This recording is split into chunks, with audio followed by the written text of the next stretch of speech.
Our next session promises to reveal something brand new about brands. We've already heard this morning from one leading global brand expert, and we're now about to benefit from a hospitality branding expert. He's spent his career drawing out and interpreting the business implications of research findings and then presenting and advising at CEO and board levels. His boyish enthusiasm for his topic and easy charm, combined with a sharp mind, to help hospitality businesses make better decisions. Ladies and gentlemen, please welcome Dr. Chris Tarrant, Chief Executive Officer of BDRC Continental.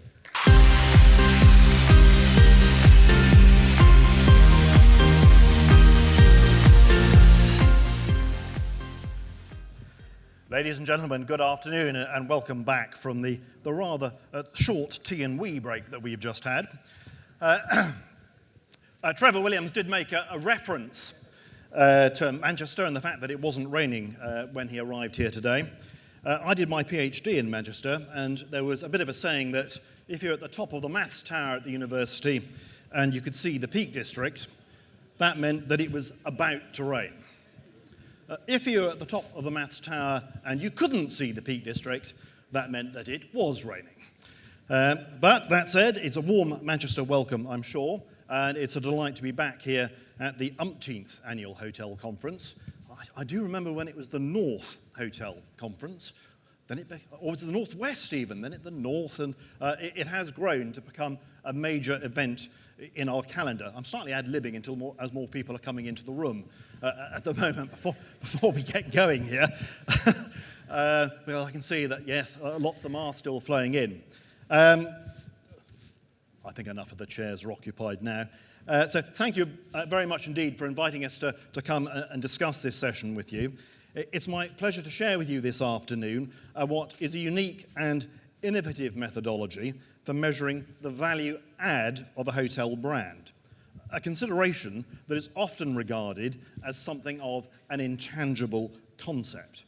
So in the next 25 minutes or so, this is the agenda. I'm going to provide a summary as to what the challenge is, looking at the creation of the solution, validation of that solution, and then getting into the meat of it, looking at brand margin in the hotel sector, the principles that have been applied, and then really the interesting bit, looking at some of the results. And I'll draw some preliminary conclusions out from the data that we have. This is going to be a prelude to a panel discussion in which we will have brands represented, but also other consumer decision influencers, others in the intermediary path, and also a representative of asset owner and manager. So what I'm providing, I say, is, if you like, the taster for the main course to follow when I'll be joined on stage by my colleague Matt Costin and a very eminent panel. So, what is the challenge? Not entirely an existential question, but why brand a hotel? What is the point in having a brand on a hotel? Ultimately, it has to be about influencing consumer opinion in your favour, in particular, in terms of decisions about where to stay. For a hotel asset owner or manager, the purpose of a brand is going to be simple. It has to be a driver both of volume and of price premium. Now, the hotel brand management companies can show data on things such as loyalty club membership, the number of bookings that come through their hotel websites, so that they can point to issues that address volume. But what about value? What is the value add of a brand? Now, some may just want their brand to drive volume. But even this character has changed his tune. Even Ryanair is now talking about things such as customer service, customer satisfaction. And it has to be said that for most, the end goal is that people buy your brand and pay a premium. And for a hotel asset owner, with a cost of brand affiliation, this premium should be a key consideration. If I may, and apologies, Jonathan, you will have heard this before, but a quick refresher course in terms of, well, what is a brand? So, from an operational, financial, and legal point of view, the brand, there's a danger that it can be about compliance with a series of standard operating procedures. You've all seen the manuals. Some of you have read them. Some of you in this room even have written them. That's all very well, but really, for consumers, a brand offers something very different. It's a means of identification and differentiation. It's an assurance of the delivery, or at least the expectation of the delivery, of a known set of product or service benefits. Above all else, what the brand does, it communicates a promise. It communicates a promise about the customer experience that I'm going to get, that the brand will deliver to me. As such, this means that the brand is a perceptual construct. It exists in people's heads. The influence of the brand is most important during the decision path about where to stay. And it's for that reason that we have not just hotel brand representatives on the panel, but representatives of brands from other intermediary influencing sectors. So we have Expedia and Google with us. Now, like me, I'm sure that many of you have been to other hotel events at which there has been discussion about brands. Great discussions about brands. And I think most agree that branding is a good thing. We sort of generally agree with that. Yet sometimes it's never entirely clear what it is that's going to be concluded about this great thing. And dare I say it, because I'm coming from a number of these panels myself, dare I say it, sometimes the conclusions can feel, well, just a little bit woolly. The question remains, what is the value of the brand? That is our purpose. What we want to do through brand margin is that we seek to understand the brand and the value that consumers place on it. So this is our challenge. The challenge is how to measure brands in a way that gives a financial value, is within product sector, and is defined by consumers. So on to the creation of the solution. This we call brand margin, which is the perceived financial premium that a brand name adds to the intrinsic value of a specific product or service. Now, I have to say this has been devised and developed by our brands and media team within the agency, the clever, bright guys who go around in the funky clothes and deal with the ad agencies. And that's been the context in which it has been developed. And they started very much with fast-moving consumer goods. So what is brand margin?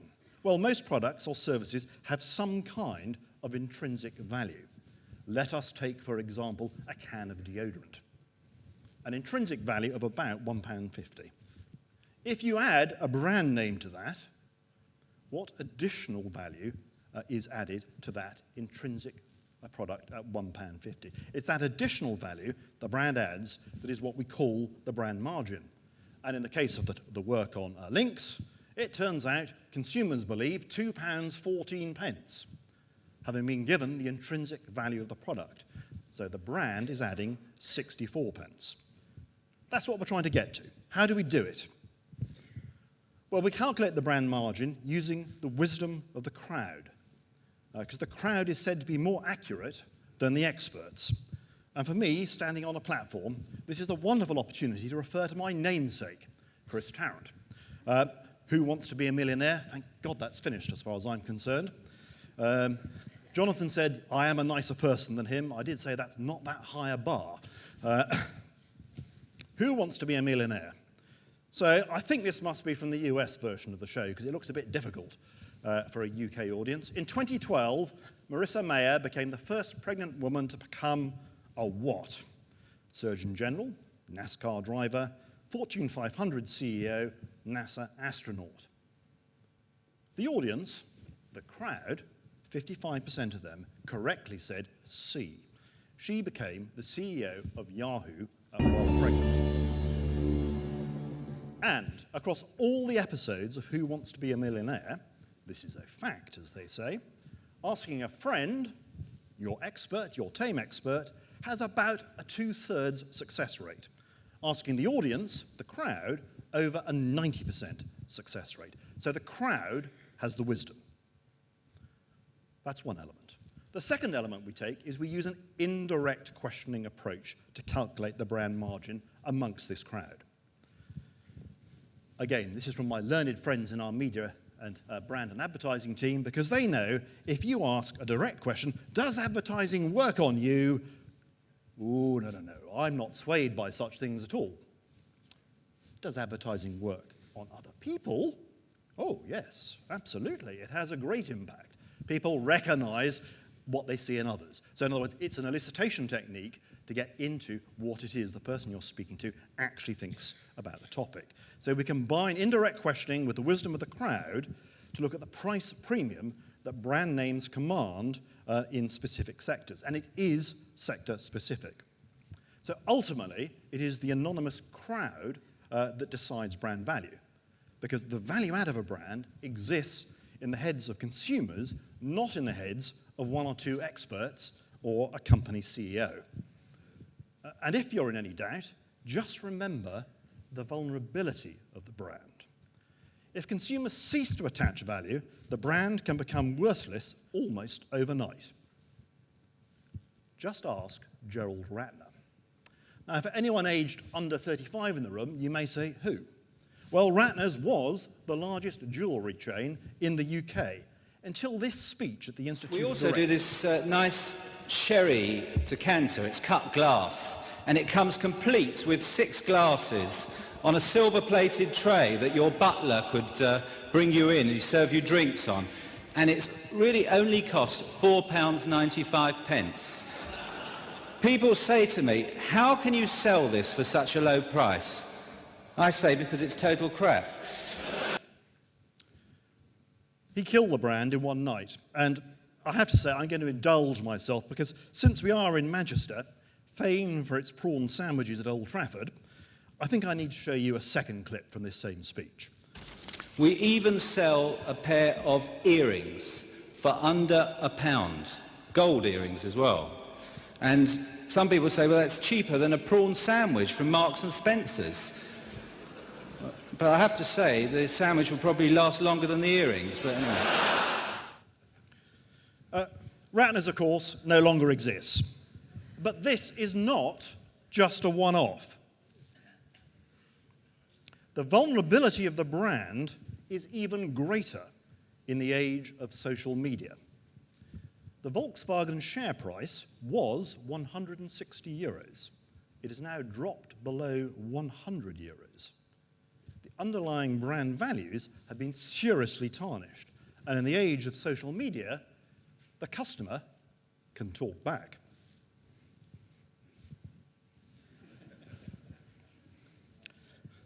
You have to concentrate a little harder on the second one.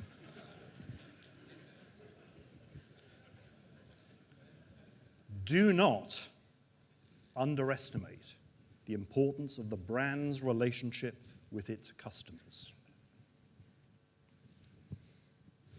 So moving on to validation of the solution. So the brand margin methodology has made a big impact. We've measured the brand margin for over 100 brands across a range of sectors and replicated the results in follow-up studies. In May 2014, a story on brand building and the creation of consumer perceptions of brand value was based on the brand margin methodology, and it was the cover feature in Marketing Week on that occasion. While earlier this year, in 2015, at the Mediatel Media Research Awards, a case study on the impact of advertising on brand margin, submitted by BDRC along with Sky, and I have to tell you, that's a company that understands brand and brand value, won Best Research Tracking Study. It also won the equivalent of the Crufts Best in Show for getting the Grand Prix for the best media research that had been conducted in the last year. So there's been strong validation. Here's an example now from the proof of concept work that was done at the brand category series, looking at long-haul flights. In this case, the intrinsic product value for an economy seat was given as being £400, and asking about the added value that different airlines provide in the perception of consumers airline with the greatest added value is Emirates, followed by Etihad. So there, I've managed to mention both Manchester Stadia.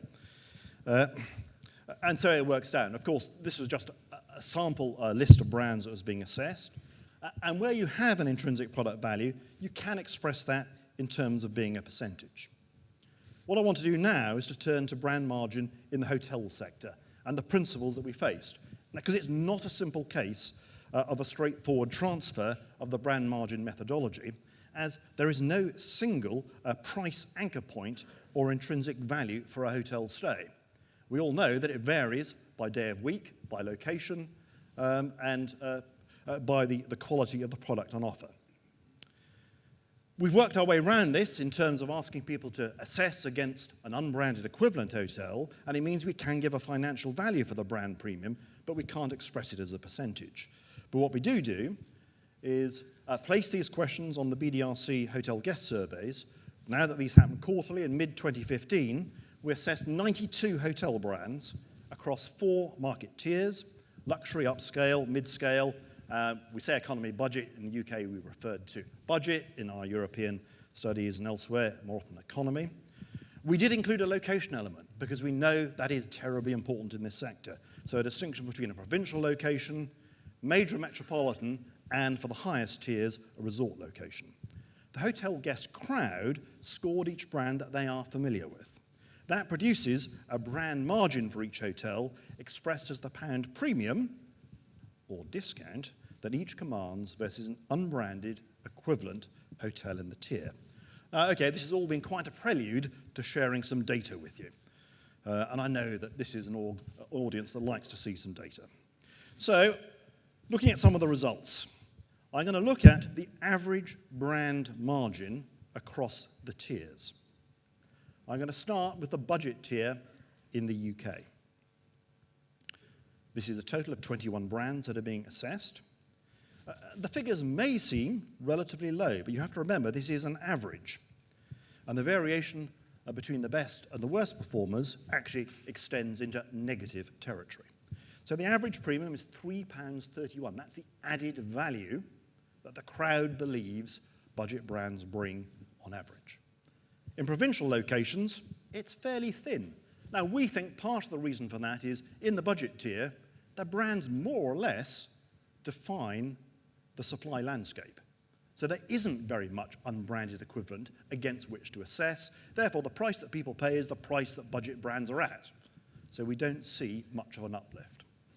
Notice there is more of an uplift for metropolitan locations, and I'll come back to that. When we go to the mid-market, a total of 23 brands. I'm looking at the likes of Holiday Inn, Best Western, Novotel, and Mercure under this category.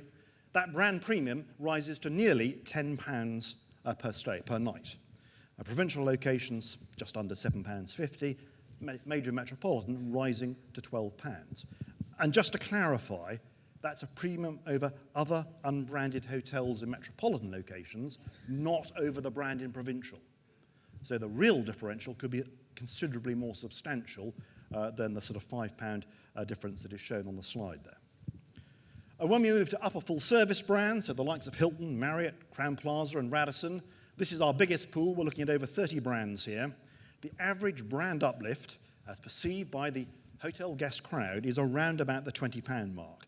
And interestingly here, there's not that much difference in terms of expectations of the premium, whether it's in a provincial or a metropolitan location, smaller than in the mid-scale. This is the first tier at which we introduced the notion of a resort location, and that comes through at a higher level. So this is by comparison with a 4-star upper full-service unbranded product. Our final tier in terms of luxury, so here we're looking at the likes of the Ritz-Carlton, the Four Seasons. 18 brands are in our mix here, a much more substantial uplift. Compared to an unbranded luxury hotel, people are talking here about a premium of £45. I see 1 or 2 cameras going up to photograph. We will make these slides available. In this context, the provincial location, it doesn't really feel relevant for the tier, in that once you get out of a major metropolitan centre with a luxury brand, it's almost invariably going to be described as a resort, and we see that there's not too much difference whether it's major metropolitan or a resort location. That's fine across the tiers. When we look within the tiers, if we look at economy, this is the range between the best and the worst performing brand in tier. Formula One has a brand margin value of minus £2.89. Now, I have to say this is not unique to this category. This is akin to when we've looked into some of the supermarket categories, and Lidl, own label baked beans, also has a negative brand margin. The strongest performing brand in the tier, Hampton by Hilton, with a premium of over £8. When we look at the range in the mid-tier, the weakest performer is Quality, around about £4. The strongest performer, Ramada Encore. Consumer perception of the value add, around about £15 a night. When we move to upper full service, a larger range appears between Park Plaza at a still respectable near £12, but rising through to Malmaison at over £27. And I think it's a particular strength of the brand margin methodology that is able to demonstrate the potential of what might be regarded as more of a niche brand. It is not just a case of the biggest brands do best in terms of consumer perceived added value. And when we come to the luxury tier, we have the largest range of all. So the top point, measured by the Waldorf Astoria. So brand perception is that adds over £60 of value. The lower point, Sofitel, £29.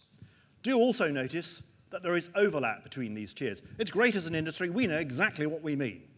And we put brands into different tiers. Consumers don't always see it that way. And so we do see overlap or near overlap across all of the tiers. Now let's just unpack one of these tiers in rather more detail and look at the results for the luxury tier. So here we see Waldorf Astoria at the top and Sofitel at the bottom. So that was the range I was showing on the previous chart, plus numerous other luxury brands in between.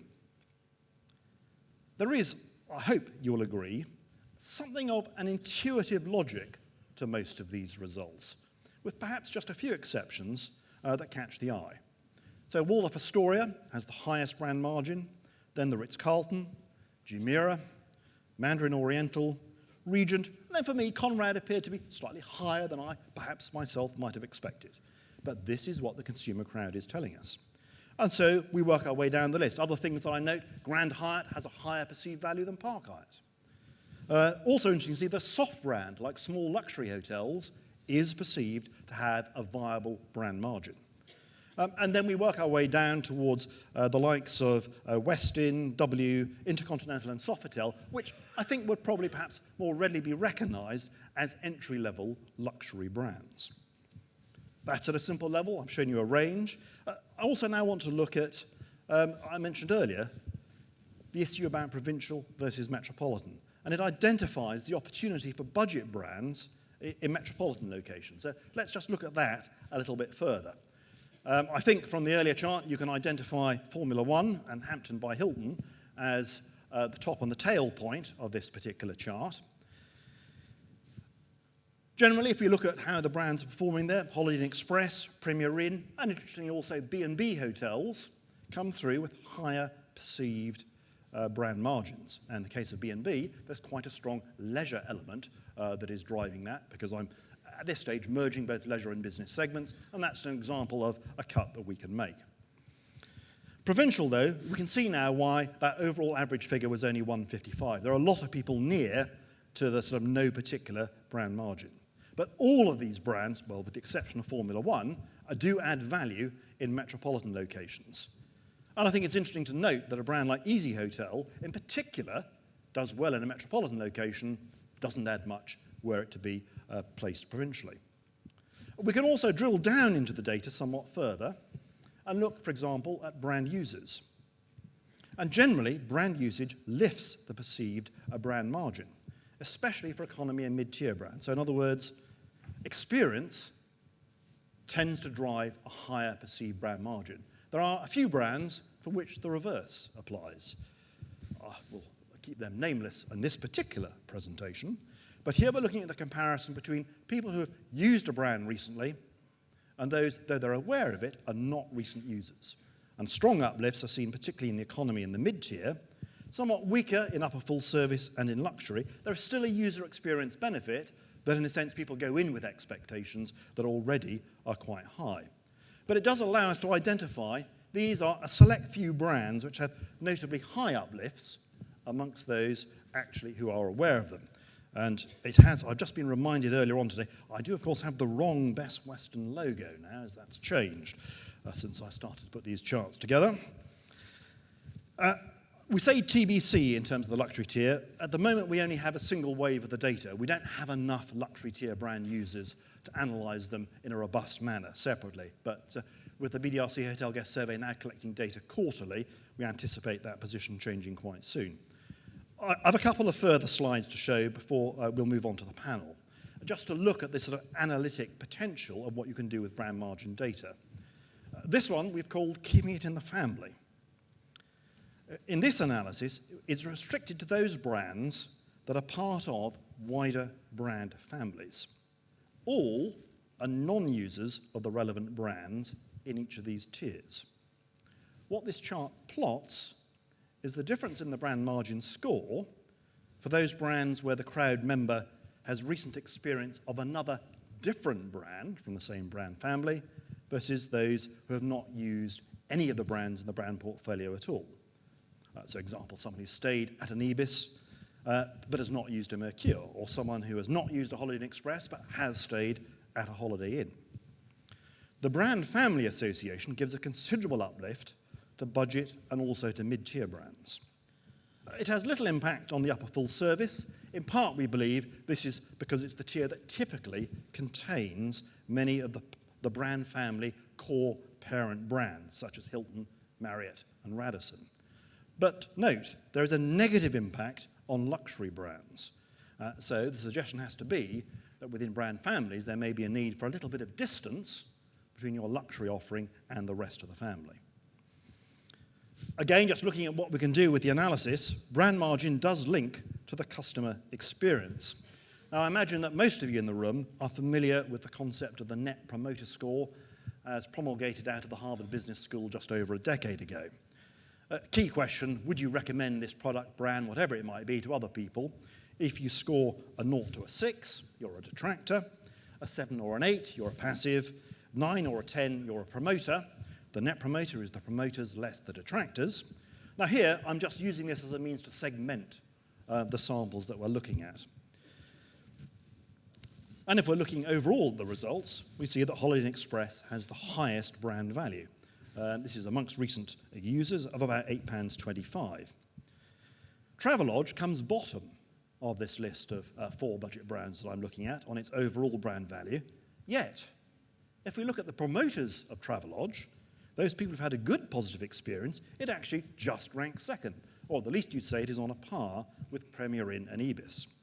What it suffers from is amongst those who've had a poor recent experience, their perceptions are very much less positive than other brands. So an example of a brand which clearly has been going through a reinvestment phase, it can bring itself up to standard, but the consumer, the crowd, knows when the brand is failing to deliver in certain locations.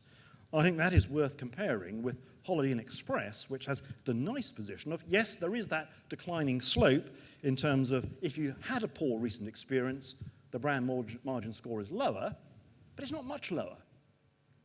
So you've got a brand that is actually showing itself to be resilient to a recent poor experience. That's real branding power when you can achieve that. Now, hopefully, in this brief introduction to brand margin, I've given you a flavour of some of the analytic potential and hinted at some of the business and investment decision applications. We've looked at the headline top and bottom brands, we've looked by tier, we've looked at location type. We could also analyse by target demographics, by segments, by degree of brand engagement. A brand could calculate its overall value add, number of rooms times brand margin. There can be a property level assessment of which will be the brand to flag. There's reassurance to investors about the value of the brand to back a project. And of course, there's the trade-off between the brand affiliation costs compared to other distribution channels. But to conclude, some conclusions drawn from the data shown, what have we learned from this data? Well, the higher the tier, the higher the consumer added value a brand brings to a hotel. So there is a big opportunity for luxury brands within the hotel sector, which is really only just being tapped into now. The various brands in any given tier are far from equal. I think we all know that. With brand margin, we can put a value on what those differences are. Brands have more relative value for consumers in metropolitan locations, with a particular value add for budget brands in major cities. And I've also hinted at the issues that come around to the brand portfolio play. They can provide an uplift to economy and to mid-tier brands. Often they benefit from, by association with, a stronger parent brand, but they do reduce value perceptions for luxury brands. So clearly, I'd say management issues there. But overall, what I hope I've had the opportunity to show to you this afternoon is that by creating a financial value for consumer perceptions of brands, brand margin gives the hotel industry a tangible brand metric that can feed into brand and investment decisions. Thank you very much.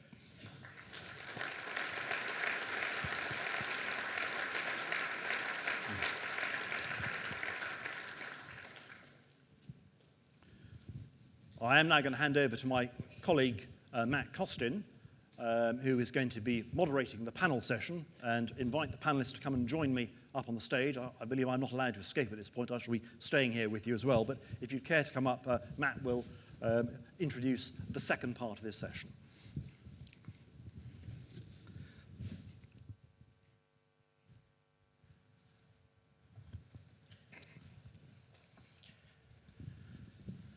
Thank you, Chris, and good afternoon, everyone. Chris has spoken in some depth about hotel brands and the price premium they can, or in some cases cannot, command.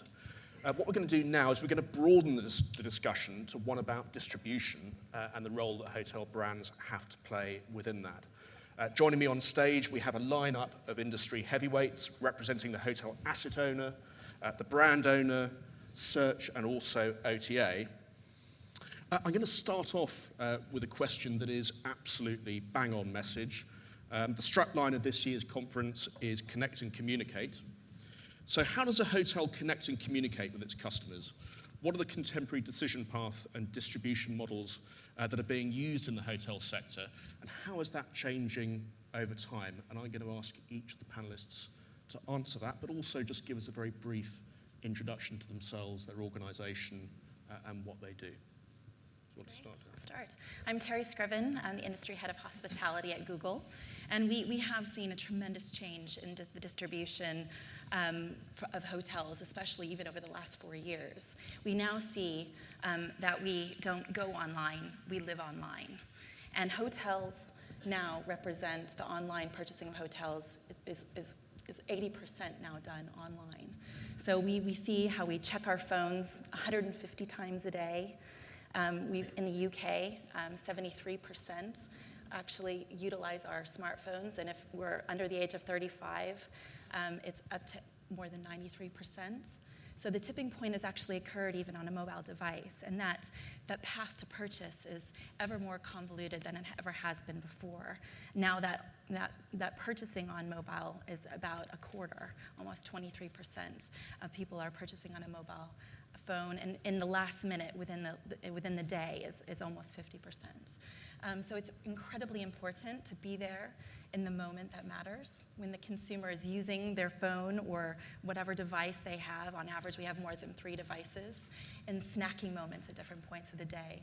So to be there throughout at every different stage. It's no longer a linear journey of being inspired, researching, purchasing, booking. It's now, a very convoluted path. Terry.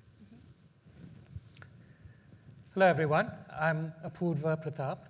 I represent distribution and marketing for Intercontinental Hotels Group, IHG, for all our European hotels. And Europe for us extends all the way to Mongolia and down to Turkey, so fairly wide area. Distribution landscape is fascinating, but it's not as simple as, it's all online and 80% of purchases happen online. Depending on the segment, the approach is very different. The meeting segment is still far from online. Sales, K&R accounts, leisure accounts, the relationship still is a critical part, right? 60% of our sales are B2B through the relationships we have with key accounts and with the right partners. In the distribution landscape on the leisure side, online plays an important role. Interestingly, still that relationship, that ability to click to call, and actually mobile enables click to call, and the relationship then you can have with someone actually at the hotel or with a reservation agent still has a critical role to play. And it may have less of a role to play in reservation, but still has a role to play in managing your overall experience. Within the online space, I think what is very interesting is now it enables a lot of information, certainly data, on what customers are doing in terms of their dream stage, their plan stage, their buy stage, but then actual stay and sharing after that. And I think what's unique about a hotel company is you are able to understand and put it all together, what is their actual stay experience and what has happened in their last stay, for example. What's the experience through CRM? What's the experience through the loyalty program? How do they interact with our loyalty program? What's the booking experience? So you get so much first-party data of all sorts. You can marry it with second and third-party data. And we put it all together in a single owned platform. And then we try to use that to empower people in the front desk so that when someone is checking in, they know all the information they need to know to deliver the best possible experience, to really connect, discover, and respond. Even know what went well and what didn't go well in their last stay experience at one of our hotels, so you can keep connecting with them. And then you continue the dialogue, whether through email or direct mail or through a phone call, and that dialogue is consistent. It's a continuous dialogue. It's not a broken up dialogue, because we always have connectivity in terms of the last touch point, what happened in the last touch point. So we are getting there. We're nearly there. We keep getting better at it. And I think that's what the customer expectation is, that every time they touch the hotel, we know them and we're familiar with them, and it's not a new relationship. It's building on an existing relationship. Hello, everyone. I'm Christopher Michaud with Expedia. I think this slide says I'm actually promoted. I'm actually the vice president of a global partner group, which is really the division that developed the relationship with the hotel chains across the world. So for us, the way we see this is really through the different touch points of the consumers. They of course first come to think about their travel, really dream about their travel, and also planning about their travel. And through that phase, that's where social media is playing a big part. More and more increasingly, we're seeing consumers actually, 60% within that phase are looking already at consumer reviews and things like this to help them to formulate an opinion about where they want to go, where they want to stay, etc. And then there's, of course, the booking phase.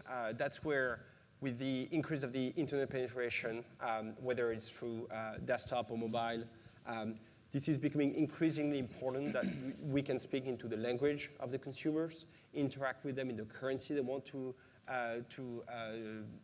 trade with you, etc., etc. So it's really about personalizing this and making sure you are relevant to the consumer at this point in time. And then, of course, there's the whole, not only about the experience while you are staying in the hotel, there's also, of course, everything that comes after. That's also more and more important. I think within the UK, Deloitte has published a study that 1/3 of the travelers are posting a review at some point, whether it's during the travel or after the travel. And actually, we launched a product about a year back now called real-time feedback, where rather than waiting for the consumers to have traveled and talk about the experience, we actually tell them while they're on property, tell us about your stay, tell us about the location of the hotel, tell us about how is the room, et cetera, et cetera. And so that really allows the hotels to react in real time about the experience of the traveler. That also avoids bad consumer reviews after the stay, but really improve that experience.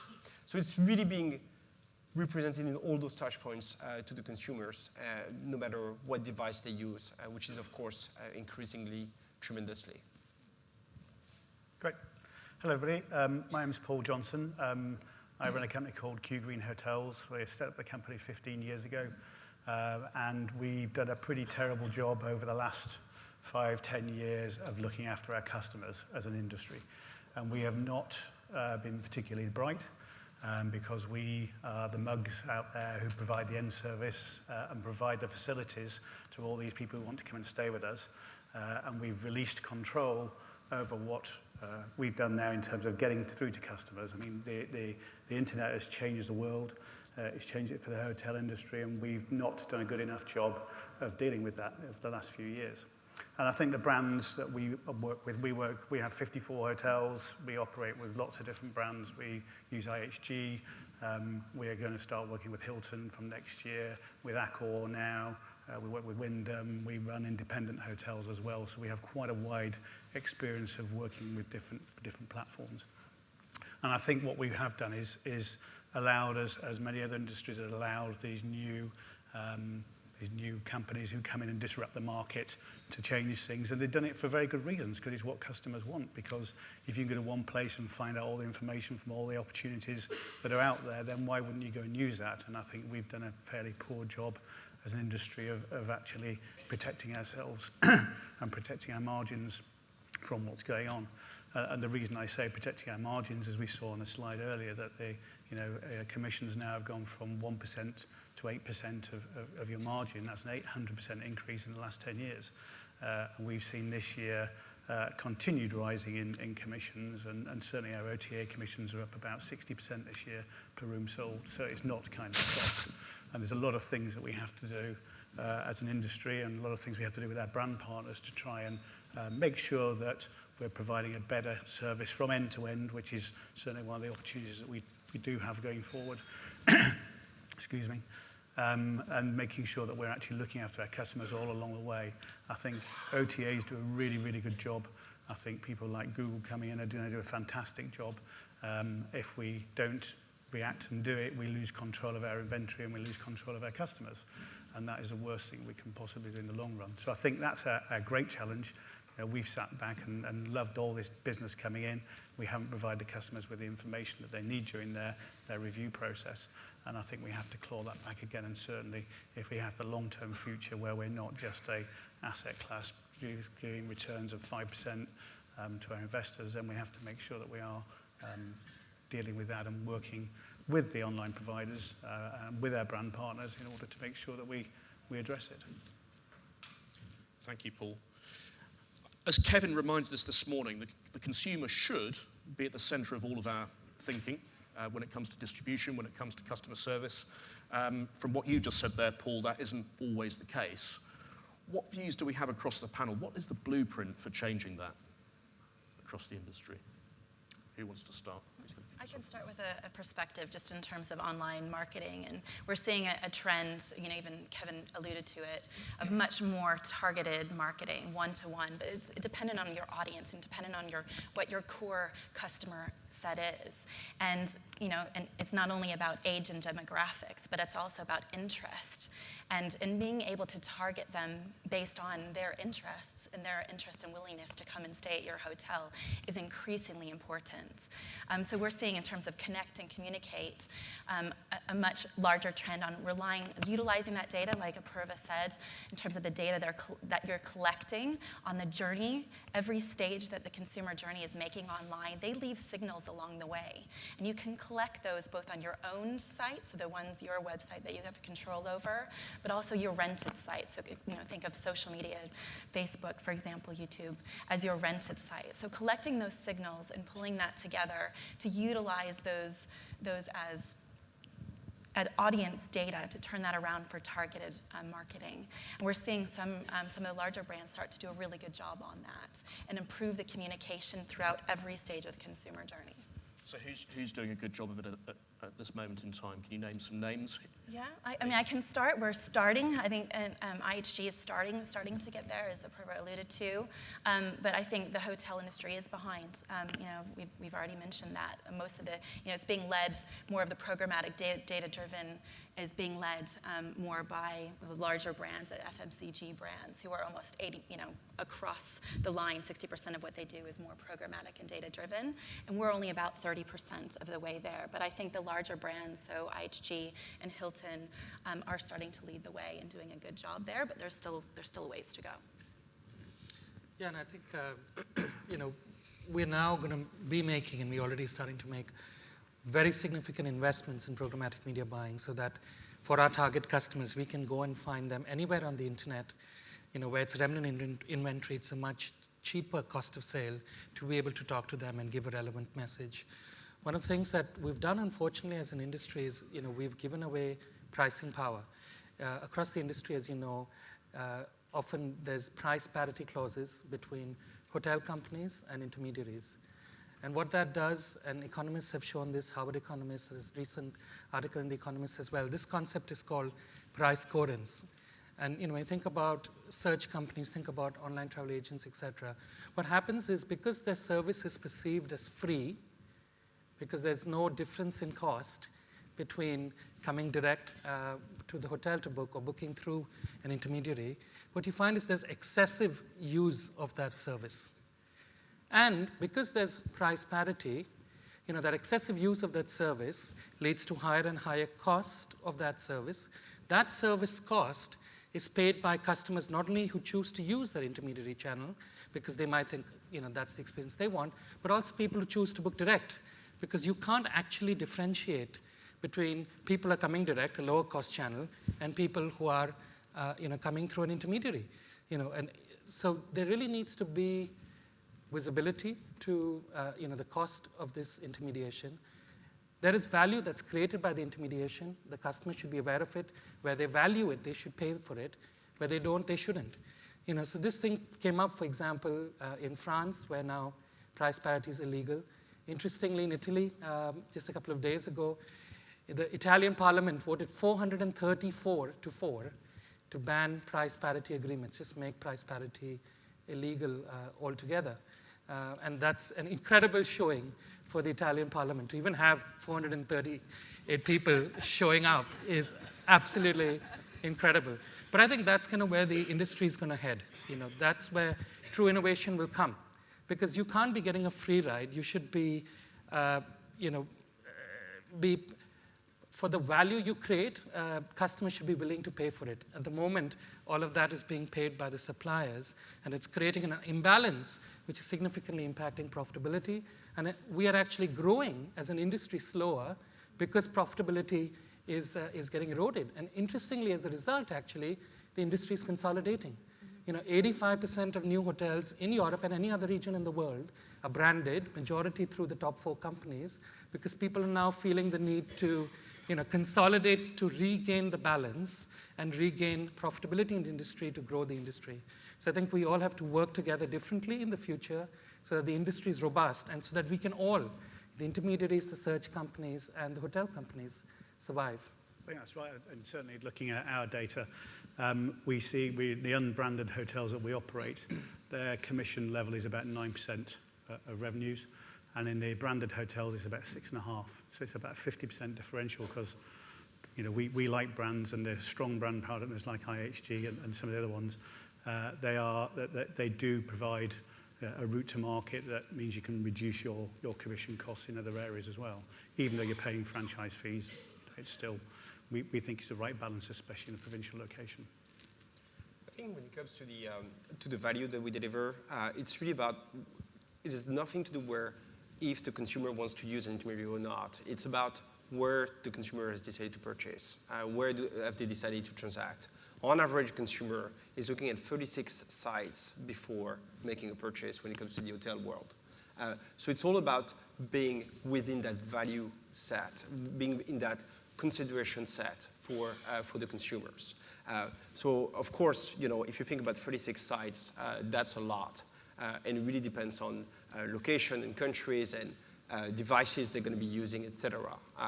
So it's, at the end of the day, it's not down to us to make the decision for the consumers. It's really making sure that the consumers can interact in the way they've decided to interact with us. Again, coming to the making sure we can speak to a lot of different languages. One of the things we do at Expedia is we have our sites, we operate in about 70 countries, in about 36 different languages. No other hotel company today does that. No other hotel company can have a website in 36 different languages. And then if you times that, the number of platforms that you need to develop your website on. So whether it's a phone, a tablet, a computer, all of those things just multiply the number of point of interaction with the consumers where you need to be there and be able to talk to them. And I think that's really, really important to make sure that you are part of that consideration set wherever the consumer has decided to interact with you. I think it's Sorry, I'm going to give you the opportunity to come back on that in just a second. I just wanted to say that actually on the floor we should have some roving mics, and in a minute I'm going to come to the audience for some questions. So please do put your thinking caps on in terms of what you would like to ask to this panel of experts. Apurva. Yeah, sorry. No, we have checked again and again, asking our customers who have booked through an intermediary, in essence, what's the number one reason why you book through an intermediary? And again, every time we ask any country in the world, the reason is because they think that's how they're getting the best price. And what's really interesting is that most intermediaries know for certain that they are not able to offer a lower price, but it's the same price because that's something they've requested and insisted as a basis of contracting. But then on those websites, everything possible is done to create a false impression that you're getting a discount. If you look at Priceline, Booking.com, for example, for most of our hotels will report 40 to 80% discount on IG hotels when they know for certain there's no discount. And when you can hover over, it says, well, this is the typical rate that the hotel sells for. So we looked and tried to identify how do they actually find this supposed typical rate, because on our website, it's the same price, and if you are a member of our loyalty program, it's a cheaper price. And we find that they looked 60 days, 30 days back, 30 days forward, for the single most expensive transaction they could find, and compared that and said, for Holiday Inn Express in Camden, they showed 80% discount. And they said £410 is the typical price. And we did focus groups, and people actually were fooled by that. They thought, 400 is the typical price. So when I go into this Holiday Inn Express, I'm going to get that kind of service. That's not actually true. And the price advantage you're communicating there is a false price advantage. It's illegal we believe, per the Unfair Commercial Practices Directive that's been enshrined in the law across all of Europe. And so these are the sort of things where we have to kind of readdress the balance. If people are booking through an intermediary because they value the services that are provided in terms of looking at the whole scan of the market, we would completely support that. If we're focusing on revenue that we would have not got otherwise, we'd be highly supportive of that and be willing to pay, a high cost of sale for that. But the issue we get into nowadays is that we have this dichotomy, and the price parity is at the root of it, where on the one hand, there cannot be a price discount. On the other hand, that's what all the marketing is about. Best price, better price you'll get anywhere else.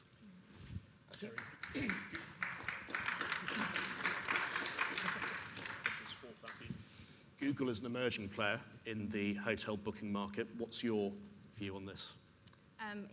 Great point. I think the new product you're seeing within search, it was called Hotel Finder. Now it's an integrated search result. So if you type in hotels in London, hotels in Manchester, it starts to provide you answers to the questions that you're looking for and embeds some initial results, then allows you to go out and do a search for those hotels. We're really going in that direction in terms of providing an overlay of some of those, not only about the value add or the actual price, but are also starting to showcase loyalty information, amenities, to highlight the value that the hotelier or the supplier has over the OTA. So we're going to start to see more of these changes come about going forward. The product itself was built to scale. So we initially worked quite closely with Booking.com and Expedia to really scale the product because we wanted to make a best consumer experience and actually have all the hotels there. But now we really made a huge concerted effort to focus, working very closely with the hoteliers to ensure that we support the direct booking and actually help drive more traffic to brand.com. So a lot of what Purva talked about is really where we're working closely with them to make sure that that works. And will that be a free service, or will it be a commissionable channel for the hotels? Because Well, when people are going on to Google and searching for things, they're not really think they're clicking on an ad or a third-party site. They're thinking they think it's a natural search results. Is that going to be the natural search result, or will it be commissionable? Yeah, so the initial views are free, and then to actually, there's the step to go to off to the website is you can bid. So it's similar to search, so it's a CPC or cost per click approach. But we're also just offering now a commission model as well, so to balance for the independent hotelier who doesn't have the resources to do individual cost per click bidding. Then we allow a commission model, and this will be rolling out more and more. So it'll be similar to kind of the Trip Connect offering.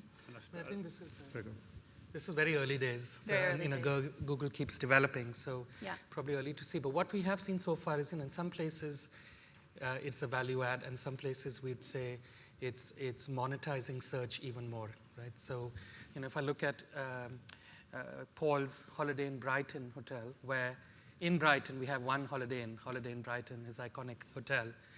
There now, apart from the keyword search ad, you'll also have the hotel price ad, and effectively on mobile, the first 2 pages, you will see effectively paid links. Initially, this Google Local was free; we provided content, but now, it's paid, and because there's a date attached to it, the cost for that feed product versus the search product is considerably higher. And we would say when, these kinds of destinations where there's not a lot of properties and people have asked for a specific brand and in a specific location, they've asked for a specific hotel, I think that's sort of unfair. When it's a generic search, it's hotels in London, then offering that kind of value-added service has a value. But when you start getting, and we've seen some situations, you have only one hotel, and then if Google starts showing a rich list of 3 hotels, not only his but others, even though someone is brand loyal, at that point, you're creating the competition, and Google from day one has been an auction model. So it's interesting to see the movement to commission, because with an auction, it's not a partnership. It's about, the highest bidder gets it effectively, and the more people compete, the cost goes up. So unfortunately, auction model is designed to be one, where you try to get the maximum value you can from the supplier, from us.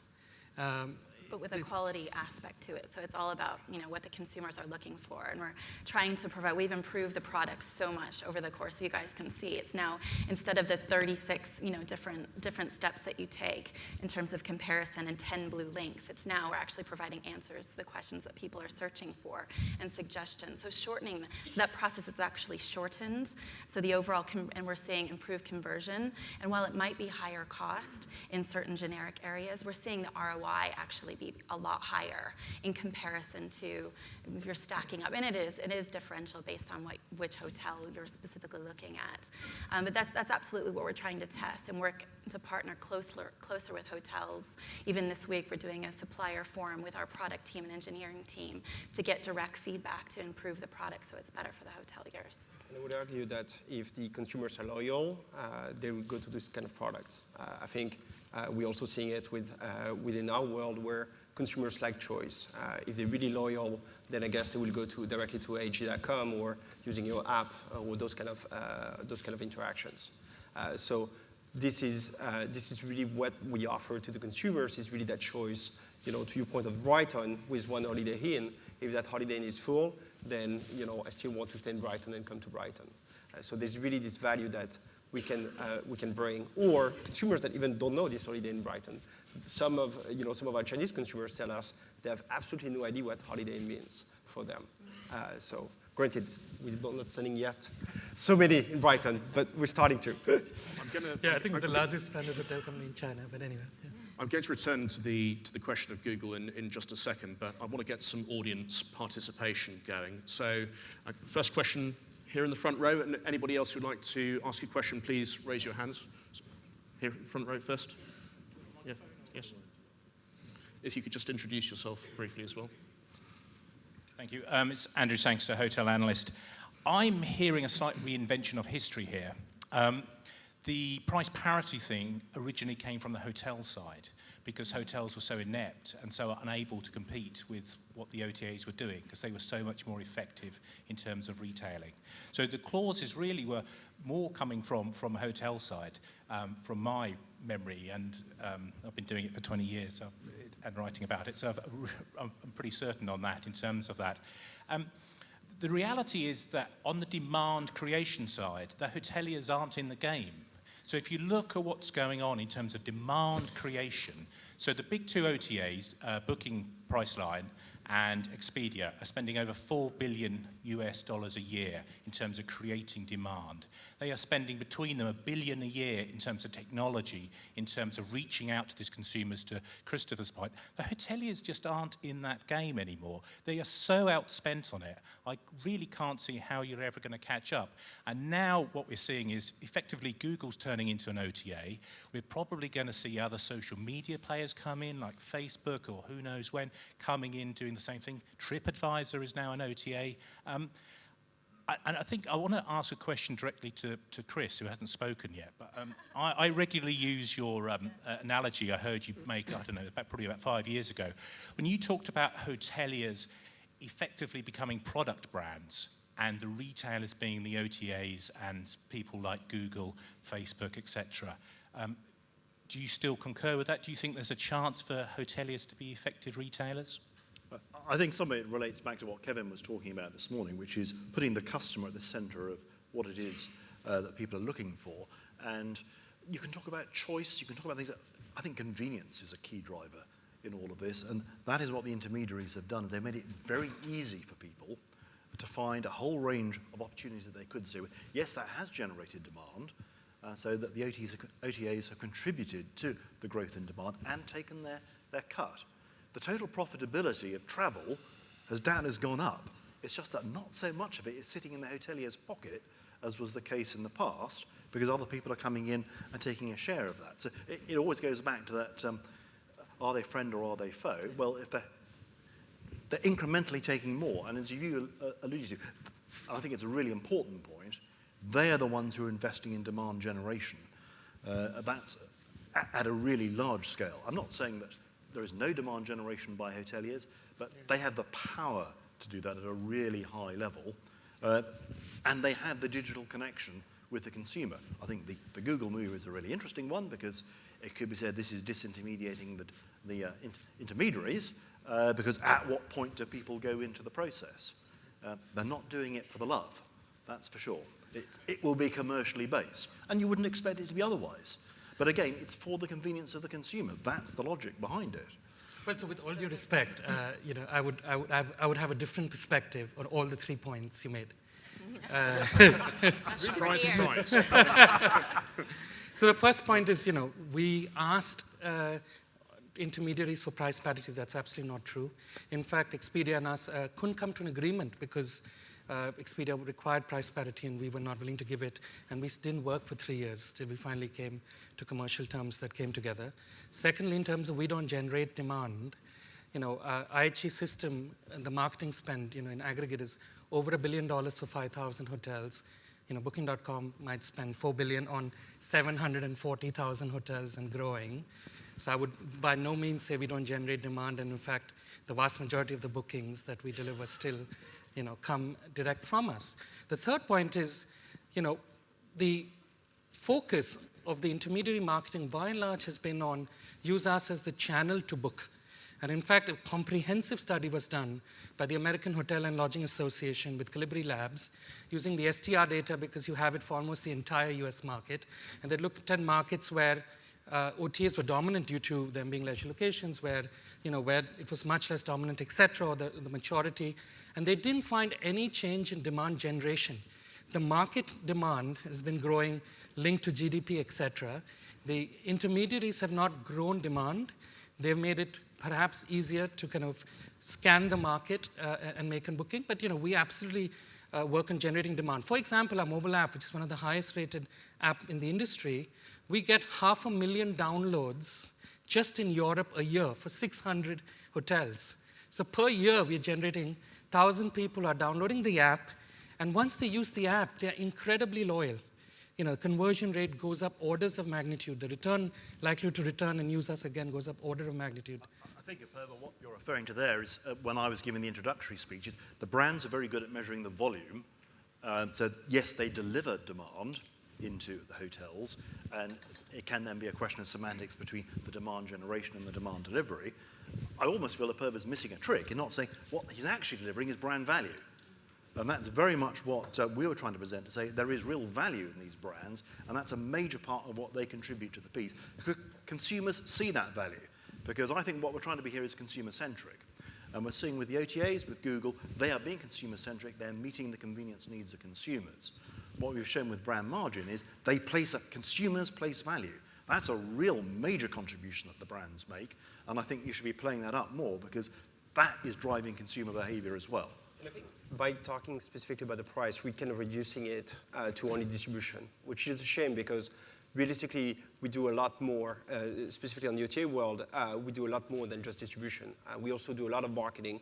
So by investing over $2 billion in marketing every single year, we also use that, including to help the chains to get their brands out there in markets where they cannot reach. Very simple there. I mean, if you look at Australia, where, for instance, where we bought What If, people down there, they don't Google a hotel as often as we say, they What If a hotel. That shows you the value of a brand and what you can really deliver for hotel chains that are trying to develop into these countries. And even for independent hotel, when you look at hotels that are independent, we will give them tools that allows them to, if I'm the only hotel here in Manchester, independent hotel in Manchester, we'll be able to drive business when you need it. So you'll be able to do a lot of different marketing activities on our side to really bring the business at the time when you need this kind of business. So it's really about the combination of all those things and not only distribution. I think the What If example is a very interesting one because What If became very popular in Australia by saying, we won't charge you the high commissions, we'll charge you low commissions. So all hotels immediately adopted What If.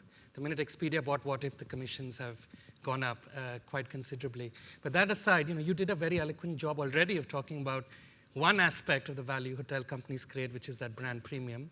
But on top of that, try to get financing. We have deep relationship with all the banks. We'll actually come with you to get that financing that's becoming increasingly hard. We provide the flexibility in terms of ramping up your fees over time. We use our balance sheet, et cetera, so that the projects can actually get off the ground. We provide strong support in terms of operations, new hotel openings. We start delivering revenue 9 months before the hotel opens, so that the day it's opened, we've got recent examples, $500,000 of revenue on the books for a hotel, on the day it's opened. We work on HR. We have created academies, 800 academies in 800 locations that are training at a year 10,000 people who then come and work in the hotels, and we can go on and on. Thank you, Purva. I'm just going to go back to the audience now. I'm going to take a question from the second row there.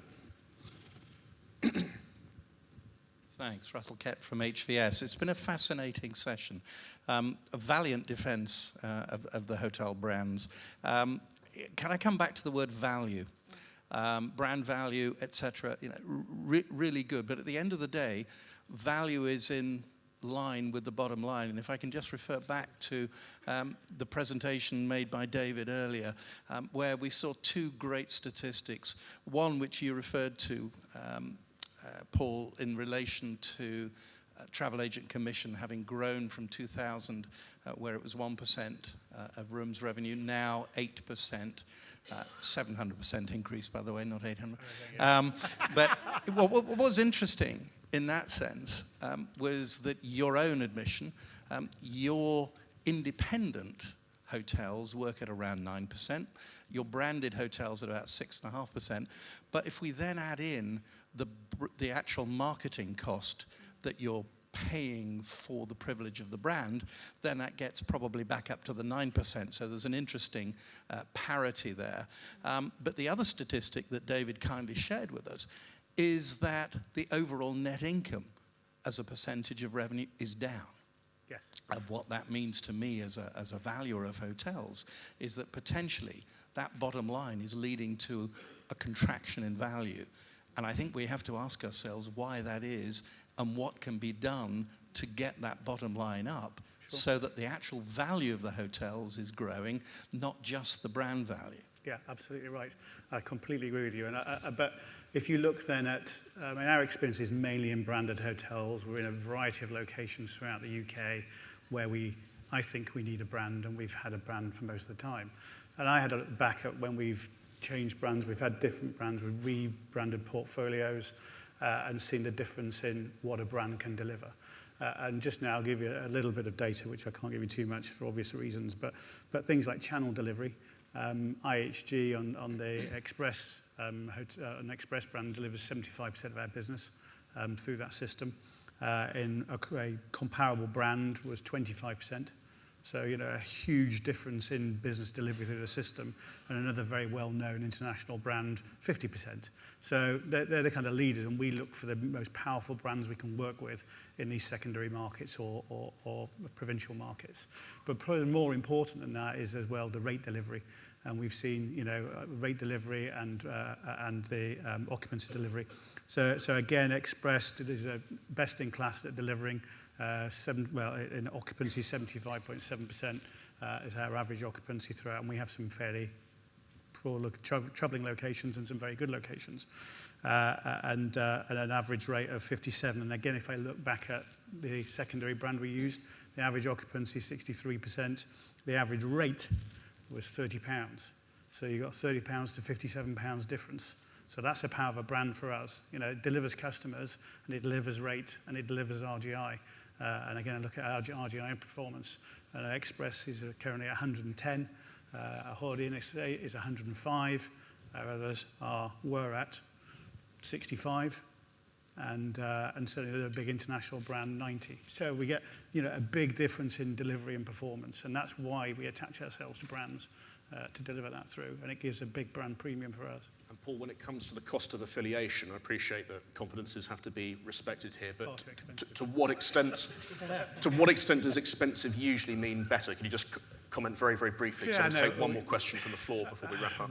Everybody takes their pound of flesh, but it is, you do pay more for stronger brands, be it Hilton or be it IHG or anything else, but in the end, you get as good as you can get. I think you have to buy as strong a brand as you can get, and that's dependent on location, availability of the brand, and the type of hotels that you have. We have a very, very strong brand that we had previously, and we had a Courtyard by Marriott estate, which we rebranded as Holiday Inns back in 2007, because Courtyard by Marriott was a limited service brand, and these were full service hotels. They were the wrong brand, but owned by the previous owner. So we rebranded those again. So we will, we see them as a kind of essential part of our business, really. Thank you. I'm hoping that we've got time just for one more question from the floor. Yes, sir, in the front. Thank you. Tim Rumney from the Castle Green Hotel in Kendal. Just a question for Christopher. If you're so confident about your business model and your channel of distribution, why do you obligate partner hotels to offer last room availability and price parity? Why can't you allow a hotel, for instance, my provincial 100-bedroom hotel, to cost my bedrooms depending on the cost of sale and offer them more cheaply direct? And by the way, we don't work with Expedia, so why do you work with this question? Won't work with me. I think we're in the business of really delivering the best choice to the consumers. And best choice includes availability and includes rates.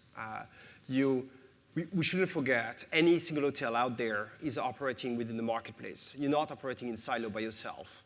And not showing that availability to the consumers can mean very quickly you can be outside the consideration set of the consumers. So at the end of the day, it's down to you to decide what you want to do there. But really, it's about also using the power that we bring into marketing to be part of that consideration set, as I was referring earlier, within the consumers. And if you're not in that consideration set, you're also losing the fact that about 1/3 of the people who are coming onto our site do not book on our site.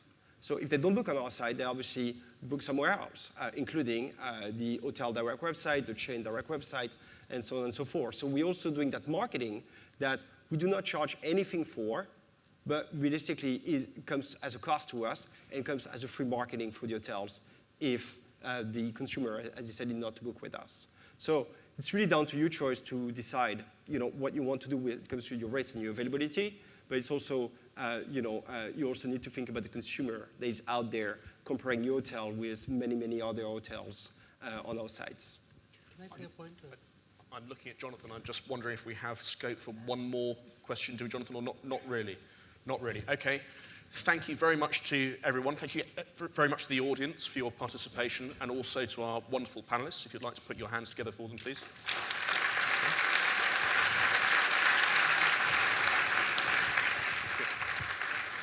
I'd echo that, and I'm really sorry to have to bring that to a close, because it was a clearly fascinating topic for everybody. But we have got to turn this room round for the JLL-sponsored cocktail party at 6 o'clock this evening.